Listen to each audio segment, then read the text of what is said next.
where darkness breathes and shadows whisper. I'm your host, and tonight we venture somewhere you may not return from unchanged. Find a quiet place, turn down the lights, and let the story find you. Tonight's episode, The Treehouse. The scent of damp earth and something else, something ancient and woody, clung to the air that afternoon. It was the smell of the property we were buying, or rather, the property my father was buying.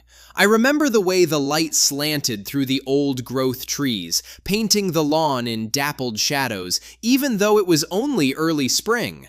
My stomach felt heavy, a familiar knot of apprehension tightening with every forced smile my mother offered. I was 7, but I already knew the weight of unspoken things. The property owner, a thin man with tired eyes, droned on about septic tanks and property lines. My father, John, stood beside him, hands clasped behind his back, a posture of bored authority. He didn't like noise, didn't like children underfoot during important matters. Go on, go play in the backyard, Leo. Don't wander off. He didn't look at me, his gaze fixed on the owner, but the command was clear. My name, Leo, felt alien in his mouth, too soft for the rough edge of his voice. Be careful, sweetie. My mother, Sarah, gave my arm a quick squeeze, her eyes a desperate plea. I saw the faint, purplish shadow just beneath her jawline, barely concealed by makeup, a fresh landscape of fear I understood intimately. I hated that shadow. I hated that I understood it. My whole small world was defined by avoiding those shadows. I nodded, desperate to escape the suffocating politeness of the living room, the way the air seemed to thicken around my father. The backyard stretched out, green and vast, beckoning. It was a haven, a temporary reprieve. I pushed through the back door, the screen slapping shut behind me with a sound that felt deafening in the sudden quiet. The first thing I noticed was the tree. It stood at the very back of the yard, towering over everything else, its branches a sprawling dark canopy against the pale sky. It wasn't just big, it was immense. Its bark was thick and gnarled like an old man's knuckles, etched with deep furrows that seemed to hold stories no one had ever told. A shudder, not of fear but of something else entirely, wonder, traced its way down my spine. And nestled high within its colossal limbs, almost swallowed by the dark leaves, was a treehouse. It wasn't new, it was old. Built with rough, unpainted planks, weathered gray by years of sun and rain. A rope ladder, surprisingly sturdy, dangled down, swaying almost imperceptibly in the still air. My heart beat a little faster. This wasn't just a treehouse. It felt like a secret, waiting just for me. The air around the tree seemed different too, a little cooler, a little more still. It was as if the tree itself absorbed the sounds of the world, leaving behind a profound, almost reverent quiet. I walked towards it, my small feet sinking slightly into the soft earth beneath its shade. The leaves whispered above, a low, constant murmur that was more a feeling than a sound. I scrambled up the rope ladder, my hands raw but exhilarated. Inside, it was small, just big enough for me to sit cross-legged, but it felt like a palace.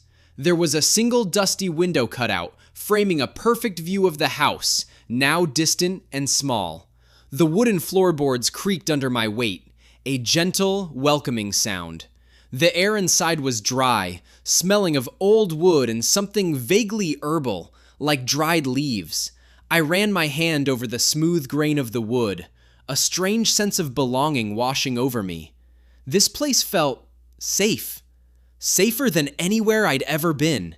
It was a feeling that hummed deep in my bones, a quiet, insistent promise. I spent the rest of the afternoon there, just watching the house, watching the world, feeling the quiet pulse of the tree around me. I didn't want to leave. That night, we moved into the new house, the boxes piled high, obscuring the strange smell of the old wood. My father's mood was already sour, the effort of moving fraying his thin patience. I watched him from the periphery, learning the signs, the tightened jaw, the way he slammed things down, the slow, deliberate sips of his whiskey. My mother moved around him like a ghost, her movements quick, quiet, almost invisible. The air in the house grew thick, heavy with unspoken words and the promise of what was to come. I tried to make myself small, to disappear into the shadows that stretched long and distorted across the unfamiliar walls. It started with a raised voice. What is this, Sarah? You call this dinner? His voice, usually a low growl, was beginning to climb, to splinter at the edges. It's what we had, John. The kitchen isn't quite set up yet. Her words trailed off, a bird caught in a sudden snare. I watched from the dining room doorway, my breath caught in my throat. My father's face was flushed, his eyes bright with a dangerous light. He stood up, knocking his chair over with a crash that made me jump. My mother flinched, shrinking back against the counter. This was it, the prelude, the familiar, suffocating dance. My chest tightened, a cold knot of dread seizing me. I knew what would happen next. The words, the accusations, the inevitable, sickening contact. I didn't want to see it, didn't want to hear it. My legs felt like lead, but my mind screamed, escape. My eyes darted to the back door, then to the dark expanse of the yard beyond. The treehouse. A desperate hope, a fleeting thought flickered in my mind. Maybe there. I slipped away, a phantom in the chaotic noise, my footsteps silent on the carpet. My father's booming voice followed me, a relentless, terrifying tide. Don't you walk away from me when I'm talking to you, Sarah. But I was already out the back door, the cool night air a sudden, sharp slap against my face. The rope ladder swayed invitingly. I climbed, my fingers numb, my lungs burning, the sounds of shouting and a muffled cry from the house fading behind me with every rung. Inside the treehouse, the darkness was absolute, thick and velvety. I huddled in a corner, pulling my knees to my chest, trying to regulate my ragged breathing. My heart hammered against my ribs, a trapped bird. But then, slowly, something shifted. The intense cold that had seized me began to recede. A subtle warmth bloomed around me like a gentle, invisible fire. It wasn't the warmth of a blanket or a heater, but something more intrinsic. It felt as if the very air itself was holding me. The sounds from the house, previously so clear and piercing, now seemed muffled, distant, as if I were listening from underwater. The leaves above me rustled, a soft, rhythmic lullaby. It wasn't windy outside. I could feel the stillness through the open window, yet the branches swayed, a gentle, almost imperceptible motion. It felt like a low, protective hum. I pressed my face into my knees, trembling, but a strange sense of peace, a primal reassurance, began to seep into my fear. I wasn't alone. I was being watched, but not in a menacing way. It felt like an ancient, quiet gaze, a silent sentinel. I stayed there for hours, until the house below finally fell silent, until the first hint of dawn began to paint the sky. The treehouse became my sanctuary. It was where I went when the air in the house grew heavy, when my father's footsteps became too loud, too deliberate, when his voice turned to that low, dangerous rumble. My mother's bruises became more frequent, blossoming like dark flowers on her skin. I learned to anticipate, to predict, to flee. Every time, the tree welcomed me. The warmth was always there, a soft, constant presence. The quiet was absolute, swallowing the echoes of my father's rage, leaving only the gentle, persistent whisper of the leaves. Sometimes, I'd watch the house from my perch, a tiny, fragile fortress, and I'd see shadows move in the branches that didn't quite match the moonlight, or hear the wood of the treehouse itself creak, a low, deep groaning, when there was no wind to stir it. It was like the tree was settling, shifting, listening. I never saw anything move directly, never saw a branch reach out, but the feeling was undeniable. The tree was aware. It was alive in a way no other tree was. It was magic. I knew it in my bones. My mother noticed my disappearances. Where do you go, Leo? She'd ask, her voice hushed, her eyes wide and haunted. She'd rub her arm, a fresh, ugly bruise blooming on the skin. I never told her about the treehouse. Not really. How could I explain? How could I tell her about the warmth, the quiet, the feeling of being watched by something ancient and benevolent? She wouldn't understand. She would just see a dangerous, cold tree in the dark. It was my secret, my only refuge, and sometimes I resented her for not understanding, for not having her own place to hide. But mostly, I just felt a deep, aching pity for her, trapped in the house, facing him alone. One evening, John came home, the air around him thick with the smell of stale beer and something else, something sharp and metallic, like caged lightning. The usual signs were all there, amplified, screaming. He slammed the front door shut with a force that rattled the very foundations of the house. Sarah, where are you? Get in here. His voice boomed, echoing through the hollow rooms.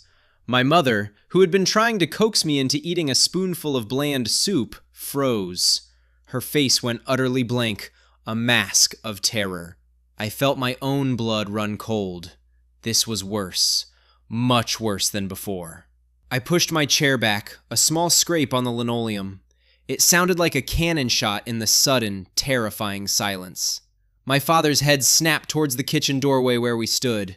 His eyes, usually clouded, were now pinpoint sharp, focused, and burning. He saw me. He saw the terror on my mother's face. And something in him snapped. You think you can just hide away, do you? Both of you? He took a step, then another, his heavy boots thudding against the floorboards, each step a hammer blow against my chest. John, please, leave Leo alone. She tried to step in front of me, a desperate, futile shield, but I was already moving.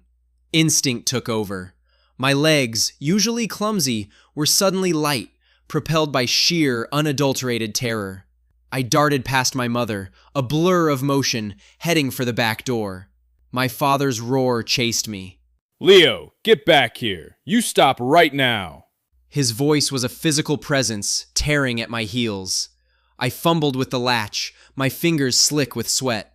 The door flew open, the cool night air hitting my face like a shock. I didn't look back. I just ran.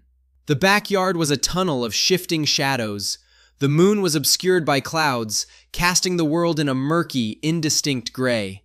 The tree, my tree, loomed ahead, a vast, dark shape against the slightly less dark sky.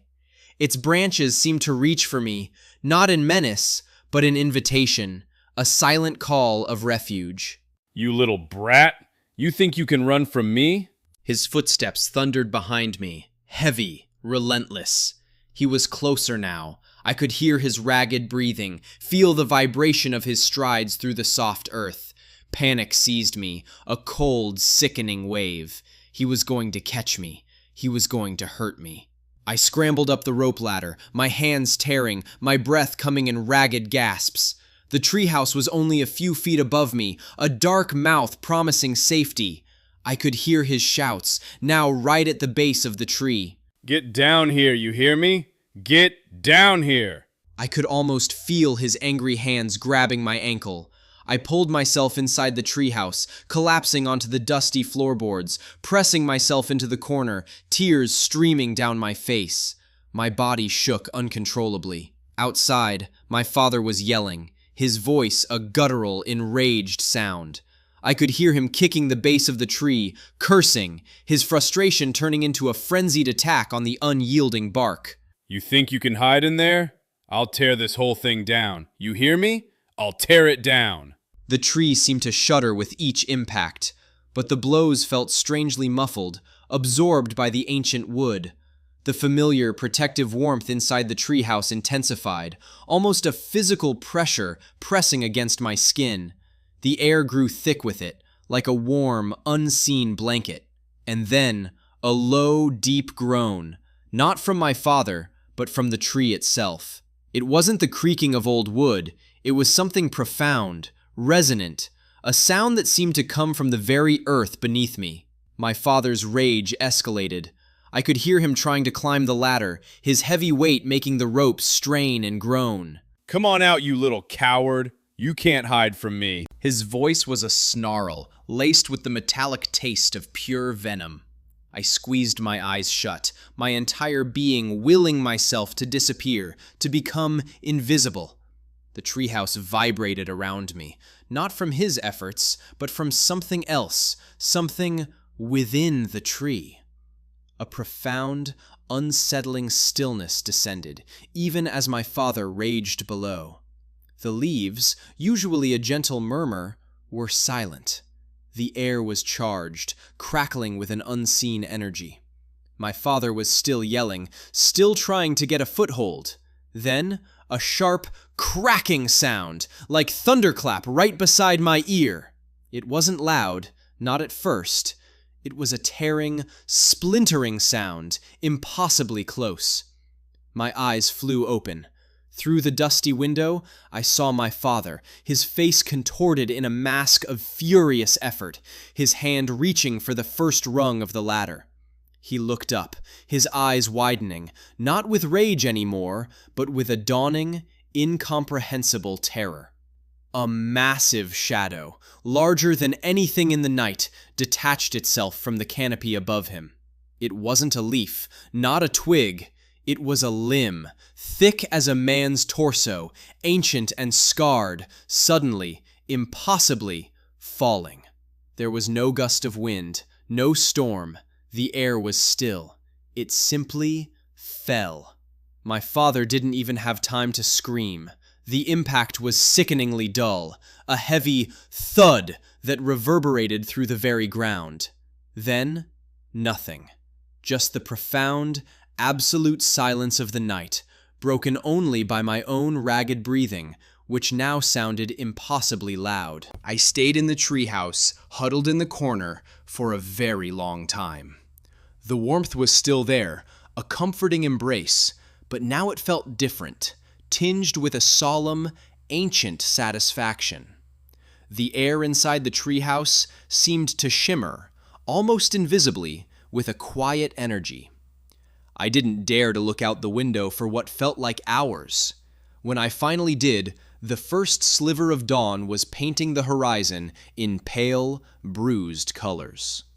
Below, at the base of the tree, something dark lay crumpled, obscured by the freshly fallen limb, which was now tangled in the undergrowth, its broken branches reaching out like gnarled fingers. There was no movement, no sound, only the silence. A deep, profound, absolute silence that seemed to have finally settled over our world. My mother found me much later, her face white as ash, her eyes wide and unseeing, but her hand, when it finally reached mine, was surprisingly steady. She didn't ask what happened. She didn't need to. She just led me down, away from the silent sentinel, away from the heavy shadow at its base. The police came, and paramedics, their voices hushed, their movements slow and respectful. They talked about a freak accident, about ancient trees and unforeseen structural weaknesses, about the terrible, tragic randomness of life. I listened, my face blank, my heart a hollow, echoing chamber. But I knew it wasn't random. As I walked away from the house, from the tree, I looked back once. The tree stood, majestic and still, its leaves whispering softly in the gentle morning breeze. It seemed taller somehow, more vibrant, and in that whisper, I heard a new sound, a different one. Not a warning, not a threat, but a deep, resonant hum, a promise. The tree had chosen, and it was still watching. It was always watching. And so ends tonight's tale, The Treehouse. Thank you for sitting with us in the dark. If the shadows spoke to you tonight, subscribe to Spooken softly and stay close. There are more stories waiting, more voices in the walls, more things that go quiet just before you notice them. Until next time, sleep well, if you can.